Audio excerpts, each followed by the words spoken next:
konnichiwa, to all of our beautiful listeners. My name is Wilson desu, and we are here today and not invited. I invited Billy-san to our podcast. Ohio konnichiwa, Billy. I'm not a full-on weeb. Well, at least not yet. But hello, and how's it going? It's going very, very good. Okay, I'm just gonna drop that stupid Japanese accent. It sounds kind of racist. Anyway, so Yeah, it makes you look incompetent. it makes me look incompetent too, which I obviously don't want to be, because there is someone out there, well, a group of people out there who actually made a really, really pretty damn amazing film. I would be honest with you. It's called A Silent Voice, the movie. At least that's what it's called on IMDb. I don't know why they say the movie at the end. So I was assuming Wait, that what? Really? yeah.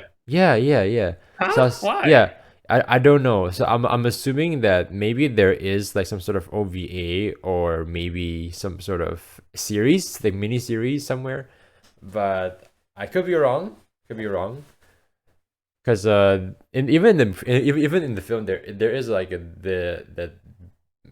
would say pretty major time jump between ages of the character, right?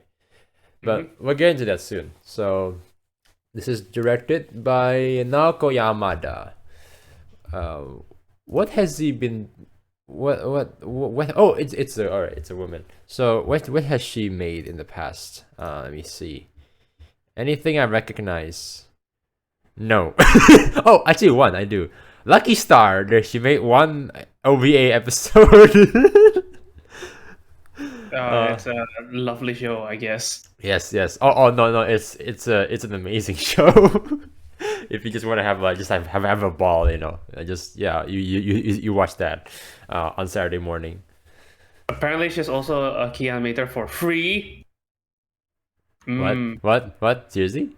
It's basically Oh. an anime about swimming, and basically an excuse for the animator to show off the physique of male body. Oh, okay. So it's It's so one of she's those. so it's basically the Japanese version of Zack Snyder's movies, because like Zack Snyder's movies, he really likes to show the human anatomy like a little bit too much. Or maybe it's just a cast of pretty boys. Well, Anyway, back to Silent Voice. anyway, back to Silent Voice. Written by Reiko Yoshida. I'm not sure if she's made before. I don't know. I'm such an incompetent when it comes to these kind of things. Yeah. So basically, the movie is based on a manga with the same name, of course. Yep. That's written by Yoshitoki Oima. Mm-hmm. And this story is really good. It basically deals with a lot of mature topic, to be honest with you, such as bullying and regret, guilt, and forgiveness. Holy cow. Who have thought that you can make a story about a high school redemption? Yeah, you even in the West, you don't actually see that like very often either. It's more of a high school rom-com, and it's kind of the same story you get from time and time again. Well, even in Japan, with the animation and even some of the live action rom-coms, they also tell very similar stories most of the time. But I don't recall any film that I've seen in the Western medias that tackles something similar to this. Maybe 13 Reasons Why. What? 13 Reasons Why. Oh, yeah. Let's just not talk about that ever again. So the less we bring up, the happier I am, and the happier people will be. Because I have I don't know why I spent 2 seasons watching that piece of shit, but yeah. That's a story for another time. But but then again, I don't want to talk about it either. So, all right, back to this one. A much better film. so apparently the screenplay writer Reiko Yoshida also did Mob Psycho 100. I'm pretty sure you've I heard of that. love that. Yeah, I love it. Yep. Heard a lot of things, a lot of good things about that too. But yeah. Okay, do you want to share your thoughts about this film, or do you want me to give some of my first impressions? Because I've never seen this ever. Maybe some trailers here and there, but that's like what 5 years ago, like back when it came out. And the thing is that at that time, because back when it came out in cinemas, all my friends and even my previous roommate, he told me that, hey, I really want to see this film, and we want to see this film, but I don't know. Do you want to come over? It's like, yeah, I don't know, man. I mean, I wanna watch Constantine. Did you regret that you watched Constantine? Actually, no, not really. No, it's because the thing is like because the thing is that at that time I was starting to get into like comic books in general, so I'm more focused on that one, and but then really not, right. So I'm like probably the only person who is more obsessed with the Western like media compared to like all of my other friends who are actually more towards the anime fandom. I mean, I still watch anime from time to time, like very very like loosely, but never really dedicated like 100% there. So yeah, he said that, oh yeah, we should go watch it, and I'm thinking, nah, I want to see some dark arts mystical magic stuff, the more weird magics. Yeah, I mean, like some I like his things. I really like weird concepts. That's why I want to do that. But apparently, I was so after I watched this now, I'm starting to think, man, if I watch this in cinemas, I think I would probably start crying as well. It's really that good. It's really that good. Yeah, even like today, because yeah, we watch it together before we record this one. It's it does make me tear up. Actually, I'll say more than once. Honestly, to be honest with you, and I also find I also noticed the way they also explore like these very serious issues, especially that's also prevalent in Japan as well, like loneliness, social anxiety, right? Because also in Japan, people are more quote unquote introverted, shy to one another. That's mostly is because of the multi-generational respecting people, respecting your elders kind of culture. So they kind of have to put some boundaries from one another. They cannot really, because like we in the West, we if we want to express how we feel, we just tell people how we feel, right? That kind of thing. But in these kind of countries, you cannot really do that. You can for certain people if you're close with, but you cannot just walk up to a stranger and it's like, oh yeah, having a really terrible day today. You wanna hear my story of how I got fired from my previous job? Yeah, you can do that here, right? But yeah, Japan, it's a little bit different. Yeah. Although in this case, right, it is something that he is completely responsible with, right? So our main protagonist, Shoya, because he bullied this girl, Shoko Nishimiya, right? Because she's deaf during elementary school. Yeah. And that's why he's ostracized by all of his classmates. And he, in turn, get bullied back, right?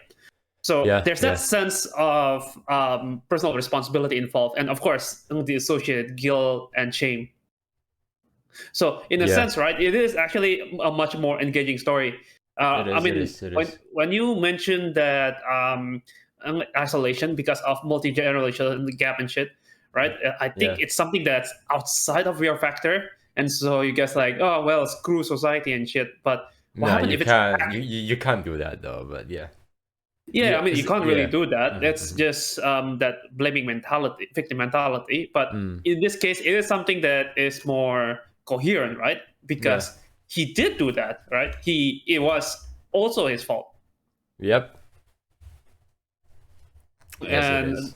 yeah, and so it is much more interesting because I do think that usually a more interesting character is the people who drive the plot, right? They're Mm, not necessarily thrown into the plot by outside interference. They're actually mm, partially like even no matter how minuscule, they're responsible for their situation.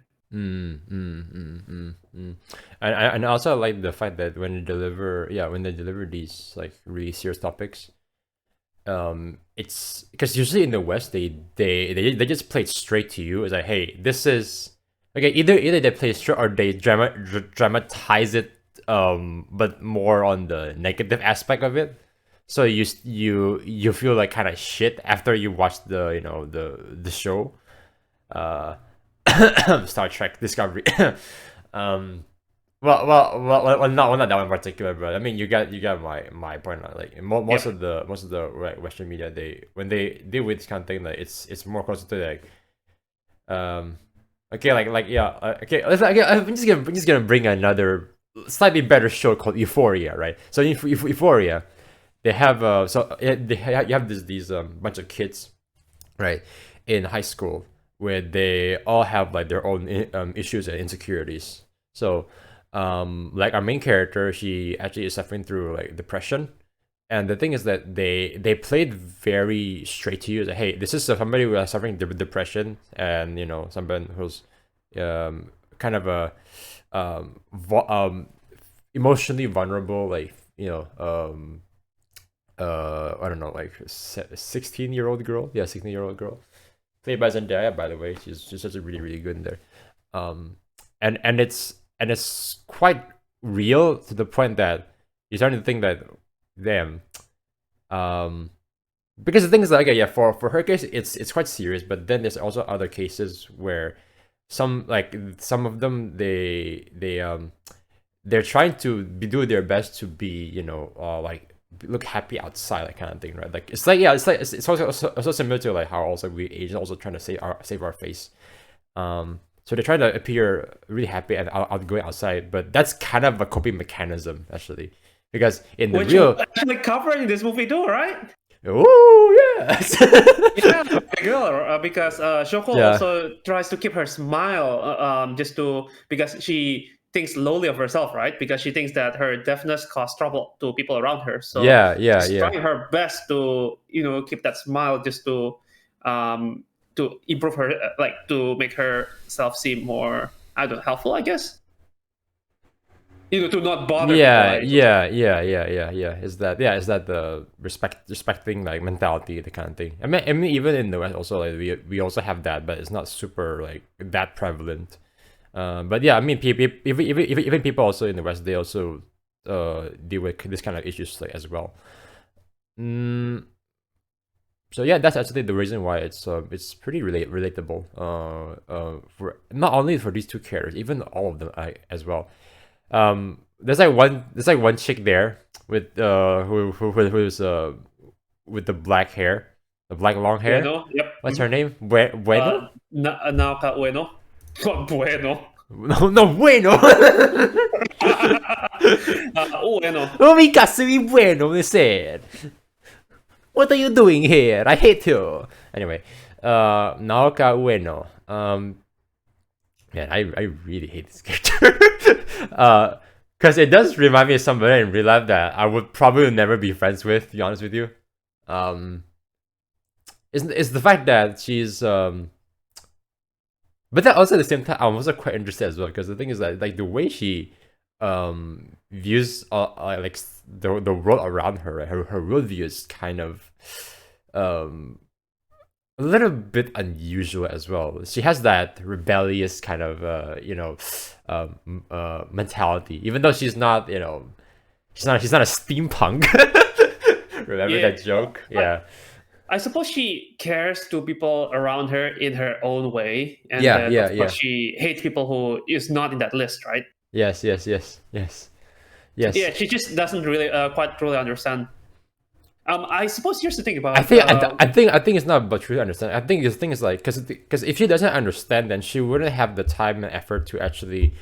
So remember at the end when yeah, spoiler alert. please. Okay, if you haven't seen it yet, if you haven't seen it yet, but hey, I mean, it's a spoiler, but still, I'm gonna ask you to pause and go see it, please go see it and continue. All right, I'll continue now. So, so the thing is, like, she she takes care of Shoya's like room or something. Remember, yeah, like, basically he was in coma, right? And yeah, so he was in coma. That's right. helped to keep the room clean, do Yeah. and someone's Yeah, on coma. exactly. So I think she actually understands that, and I'm pretty sure that's most likely from empathy. Like, she does feel bad. I think it's just the fact that um her social approach is just a little bit, unusual. That's all. If that makes sense. Yeah, I mean, Yeah. when she was confronting Shoko on the Ferris wheel, right? Yeah. Here, what she did is quite bitchy, basically. Mm-hmm. Calling Shoko, useless and the one who tore up the relationship between her and her friends, right? Mm-hmm. But still, it still means that she cares about her friends in her own way, right? She just doesn't understand Shoko. I'm not trying to say, hey, what she did is correct or not, and what she did is absolutely wrong. But then, Well, people are flawed, right? slapping somebody is absolutely wrong. That's for sure. Yeah. But then Mm. you can understand where she's coming from, even though we might not agree with her. I guess so. Yeah, I guess so. that's why she actually tried to get Shoya to meet with one of his old buddy who end up bullying him instead. Remember? Oh, Yeah, really? in the hot dog stand. Or sorry, Mm. takoyaki stand. Oh. Yeah, yeah, Yeah, yeah, and then yeah, Shoya yeah. start running away. Oh, okay. Yeah. Yeah, exactly. Mhm. And I saw right, and then the spoiler that you mentioned at the end. Right? Basically, you're saying that she started to learn sign language, right, just to call Shoko baka, or rather, Yeah. pronounce. Yeah. Yeah, I find that really, really adorable. It's Yeah, really, really adorable.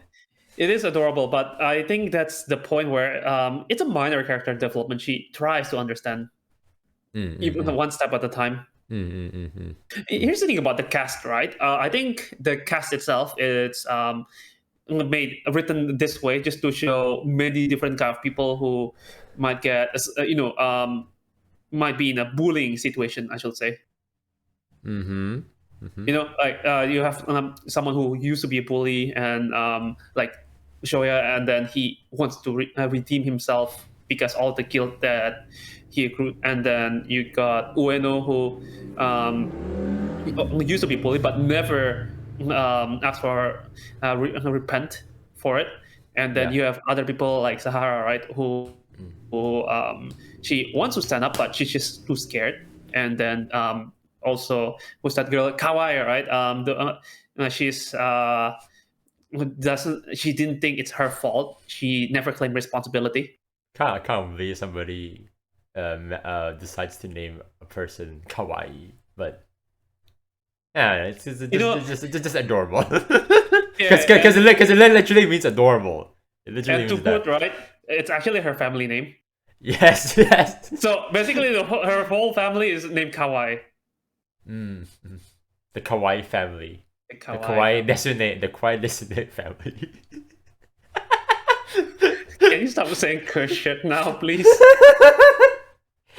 All right. Anyway, I'm sorry. I'm such a racist white potato. redditor, white redditor. There you go. Oh, ha ha ha. Ha ha ha ha.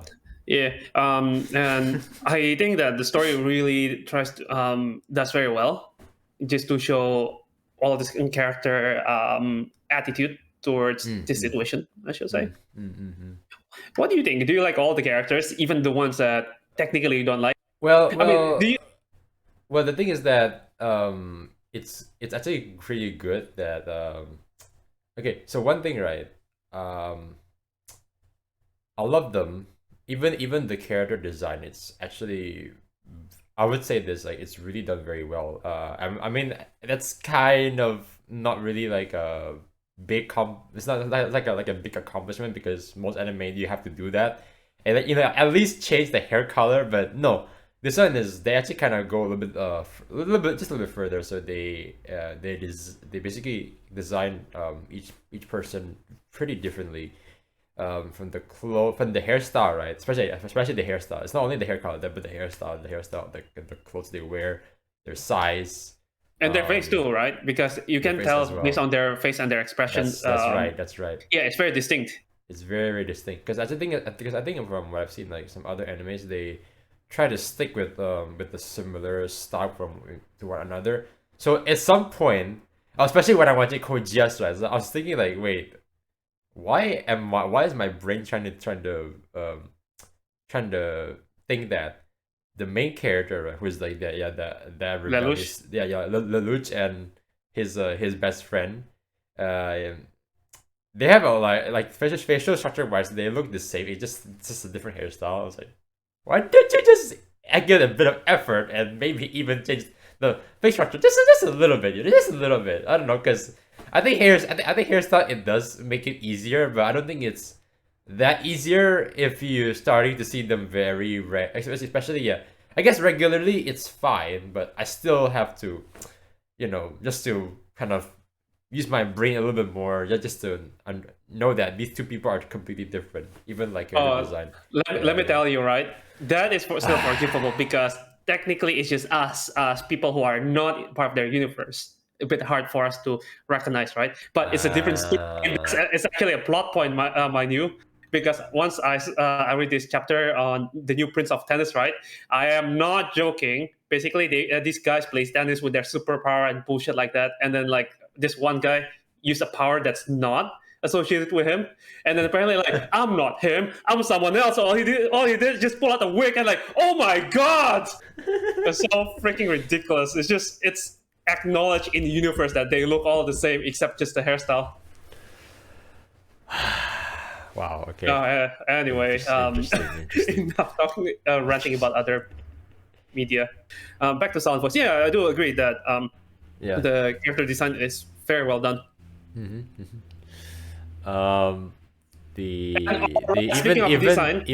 also the let me say this. Wait, how long is this movie anyway? I don't actually. Maybe a little bit. Oh yeah, it's 2 hours.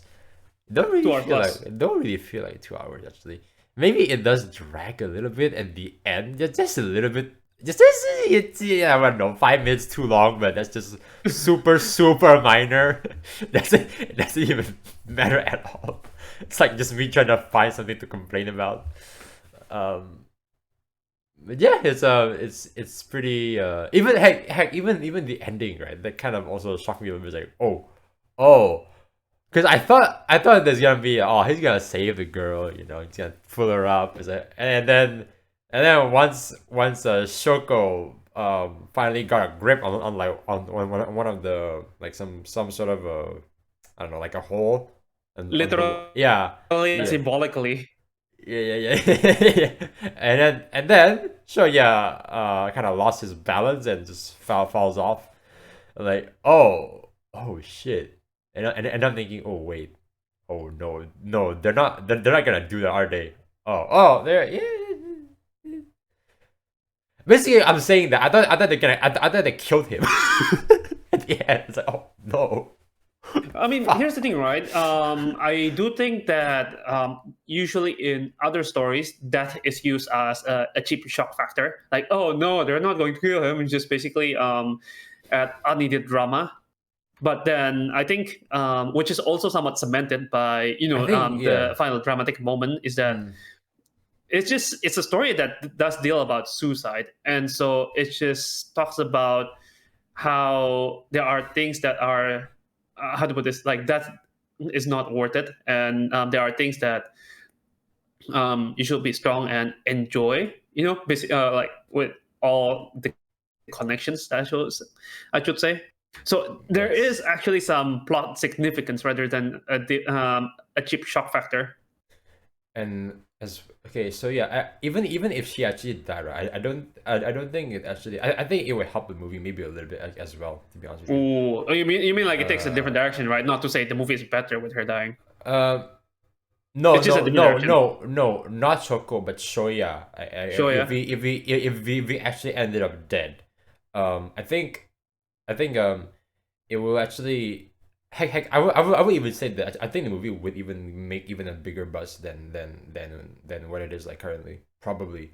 Yeah, I do Just agree. because of I that. mean, Yeah. if you say bigger buzz, I might agree with you just because, of course, characters that's usually something that people talk about, but I wouldn't necessarily call the movie better because isn't one of the plot thread is to cure his social anxiety? You know how he isolates himself from the people around him. If he's dead, then how are you going to solve that? That's just a hanging plot thread. I guess you're right. I guess you're right. I guess you're right. Mm, Yeah, I do like yeah. the direction of the ending because Yeah. I obviously do like it, but I think if you actually ended it, I was wondering like how would they actually even write this out? Because I kind of also want to see like how did they handle uh death like that, especially because the thing is Shoko, I'm not clinician, right? But it's kind of like she might be suffering mild depression, probably. So that's why she decides to jump from the balcony at the end. It's just like, oh, okay. oh man, both of our Right. protagonists really have a lot of issues, huh? So I guess Shoya has what social anxiety and PTSD practically, and Shoko has a very like a depression, right? I'm not too sure how bad is it, but it's if she decides to actually do that, it's pretty fucking serious, honestly. But the thing is that I like the fact that in Japanese media, the way they show it is they don't really um because the thing is like usually, yeah, like I said, like in Western media, they do it like either straightforward, or they kind of dramatize it like towards the negative. But in this case, it's like it's the complete opposite. So when you're actually watching the movie, you're not actually you don't actually could really empathize completely with the character, which I'm not sure if it's intentional or not. If that makes sense to you, because I think if they focus on, I mean, they already focus on Shoya, like, also I think quite enough, but maybe also with like Shoko, like with her um uh mental psychology of, yeah, suffering with that kind of illness. I think it'll probably make the ending way more impactful, because you're like, oh wow, okay, oh, she's gonna do it, oh no, yeah, okay, because like you're starting to see like a lot of signs that she's giving out to people that, yeah, I'm gonna do this, but I'm not gonna tell you exactly what I'm gonna do, that kind of thing, and then it probably he'll probably hit you way more. In a sense, right? Even though, well, I won't say there's no build up. Maybe it's like conventionally speaking, in most stories, you might want to show sign that she does develop this. But I think it's quite clear.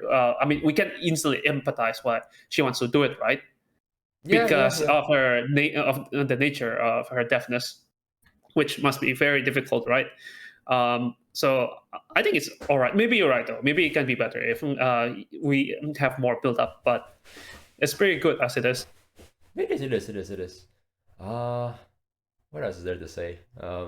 Yeah, good anime. Good anime. Yeah. Oh man, I have a lot to say. A lot to say.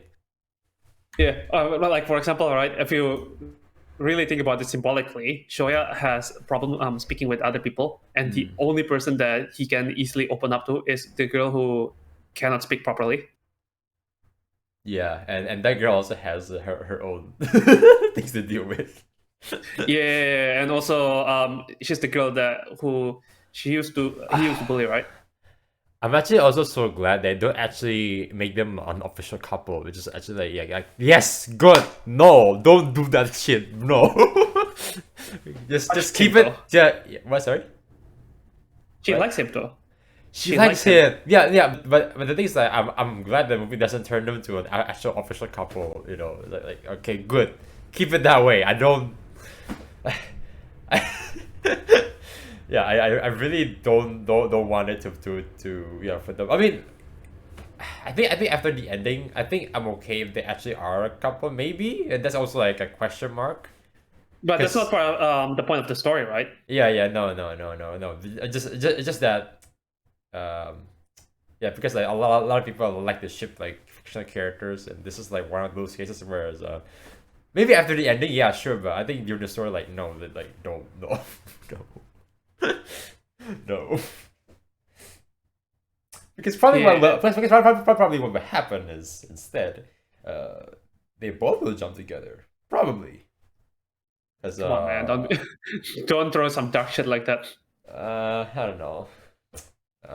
Well, anyway, outside of some dark shit and going back to the wholesome territory, come to think about it, right? There's not much stories out there that involve redemption, especially redemption that's actually relatable, right?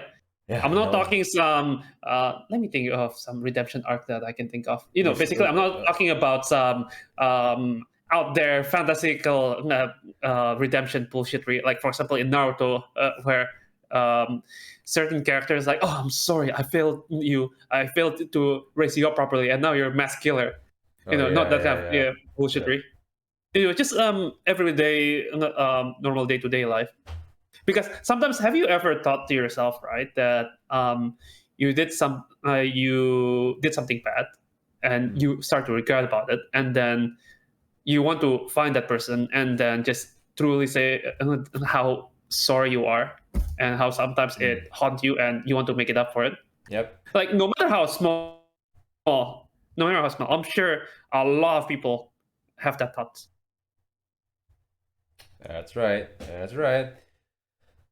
Oh, and and seriously, this movie, I really think that it's a really good drama. And actually, one thing that I had in my mind when I first watched this movie, right, is that will Shoko be the girl who, how to put this, basically a cardboard box character where she's perfect, she's going to go marry Sue. This problem. Marry Sue. What? Marry Sue. Hear me out. Basically, like, she's an object of importance to Shoya in his redemption, like in his path to redemption. But then, technically, actually, she has an agency of herself. She has her own thoughts about the whole situation, which in this case, she did attempt to commit suicide, right? I reckon that, of course, that's the wrong thing to do, right? She came to the wrong conclusion that she's the one who tear up all the relationship that Shoya made. But still, technically, that's an agency to herself. Because a lot of the story, it does come from Shoya's perspective, right? We barely see her thoughts. We only see a bit of a glimpse of it through her sister's point of view. Yeah, that's I think the other restriction they have is actually, I think, the runtime as well, and obviously it's animated, so I mean, if they have a bigger budget, it could be 4 hours long, and I would probably even like it even more if they actually explore Shoko's character way more, which actually would be okay. I think someday, right, we might actually be doing a movie that because the thing is, okay, so I'm planning to actually show you like a movie, like as soon as I'm gonna meet you in person. I think you might actually like it. It's 4 hours long, but is it Lord of the Rings? No. Even better than that. Even better than that, and it's also a Japanese movie, so I think you know what is it. But anyway. Oh well. So yeah. So that one is they cover almost everything you need to know about each character. I mean, it's in live action, so if you don't like 3D, then too bad for you. But anyway, they cover all the stuff with the characters, and all the plot lines. Everything is all resolved, and it's such a and the end, it's so like mwah, like chef's kiss, like mwah, it's almost perfect. But could be animated, but yeah. All right. So, any other thoughts about this before we go to the trivia section? I think that's it really for now. Okay. Okay, so you said something about earlier before we recorded. The actress for Shoko, she is deaf, right? For the English dub, yes. Is it both the English dub or is it just? I think it's only the English dub. Oh, really? Yeah, pretty crazy, right? Let me double check. So, oh yeah. The only English dub. Oh, okay. Oh, wow. All right. I wonder actually how did they even get somebody who's deaf? You know, because you gotta have to like specific like a specific agent for that, like an actual deaf voice actress. That is such a very niche market. Just like how Peter Dinklage can get role. Hey, Peter Dinklage is a god amongst men. You don't talk shit about him, okay? Okay, he's but still, there's still niche, and if there's niche, there's demand. And honestly, probably we should have watched the English dub a little bit just to see her performance. But because even the Japanese audio, like the original one, it's still pretty convincing. As like, yeah, that's how deaf people actually speak. I mean, I've met people who are deaf also in real life. Like that's how they pretty much speak. It sounds really funny actually. It sounds really funny. But the thing is that, yeah, I guess their vocal, they don't have like the accessibility to basically train their vocal cords and intonations and all that stuff. So obviously their voice would come out pretty funny. Because that's the thing, though, right? Because they don't have the feedback loop to actually hear their own voice. That's right. But hey, recently, with technologies, modern technologies now, they're implementing like bone conducting, headphones and all these fancy techs that can be put to hear now. Wait, hang on. Yeah. Just out of curiosity, right? Quick question. Do you know what the hearing aid is for? So she can hear a little bit, right? Just a little bit. So, because my grandma has a hearing aid, right? I think how it works is I don't actually think it does anything to your actual eardrum. I think it does something with your bone instead. I'm not sure how. I think it basically just sends you all these signals to your your bone so you can hear like audio. But the thing is that because it's bone conducted, you cannot really hear like if you enjoy music, you can't really hear like the bass as well compared to using eardrum, going through your eardrum. So, but hey, at least that's not really like a big thing unless you're really like heavy metal and super duper bass boost music's like Gorillaz. Man, I wish I could at a concert, but I missed out on that. Anyway, so yeah, any final thoughts on this movie? I really like this movie, and personally, it's one of the better drama anime out there. Better than Your Name, definitely. Yes, better than Your Name. Yes, thank you for backing me up. I finally have a friend I finally have somebody to now give me a hug. I'm just gonna move this character a little bit closer. There you go. Although to be honest with you, right? One thing that I have to say about Your Name is that it does have a good hype factor, so it's good to watch with a bigger group of people, I should say. Yes. But to see every movie for its own merit, it's not like one movie is objectively 100% better than the other. But I think in terms of the actual like chemistry and the romance, which is kind of like the focus from both of them, I think this is done a little bit better, and because it is more relatable and it's much more realistic. It's more as you said, it's more realistic. Well, Your Name has some of those anime tropes, right? Yeah. Like for example, there you don't really freak out with the whole body swap incident. Yep. Definitely would recommend this to a lot of people. Even though I'm pretty sure most of you have already seen it. I still recommend you to watch it again.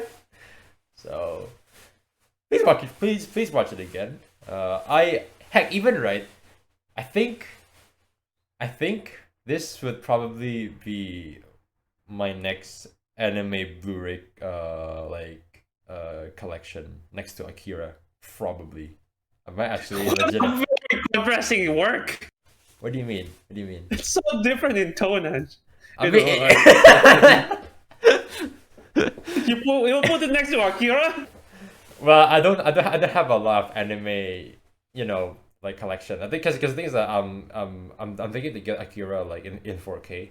So yeah, I'm getting that like very soon. And then now I watch this, I was like, oh wow, I kind of want to see this again like in the future. Like maybe like 10 years down the line, I might go see this again just to see like how do I view the like these kids as a, I don't know, as like a 30-year-old man or something. 30-year-old potato. So if I have my own movie collection, right, and if I have to put it in terms of like not in terms of favorite, but rather in terms of genre, I'll put Akira at the very far left, followed by Ghost in the Shell, and then I'm still trying to think on top of my head other movies that I can put next to Ghost in the Shell, and then followed by Studio Ghibli, followed by Your Name, just to like add that modern flair into it, and then finally this movie. Okay. Yeah, I think it's like that's the progression of theme and tone. Okay, let me see. What's the next? Oh shit! Yeah, next episode we watch. Next episode we watch Paprika. Oh god. So yeah, you make sure you get some good night sleeps and enjoy your days while it lasts before before that day when we will have a really huge brain meltdown. I will kill you. I'll chop you up and put your skin against a grate. No, but like seriously, I really want to see because it's heavily inspired like a lot of movies, especially like Inception and like Requiem for a Dream. So didn't they say that Inception is practically 1-to-1 translation of Paprika? Is it? Next episode we'll find out. So where can they find us, Billy? Y'all can find us on Spotify, Podbeans, Apple Podcasts, Google Podcasts, Amazon Podcasts, and YouTube. We're primarily on YouTube. And you can find us on socials on Facebook, Twitter, TikTok, and Instagram. That's right. All right. Catch you guys next time. How do you say goodbye again? Johnny! See ya. See ya.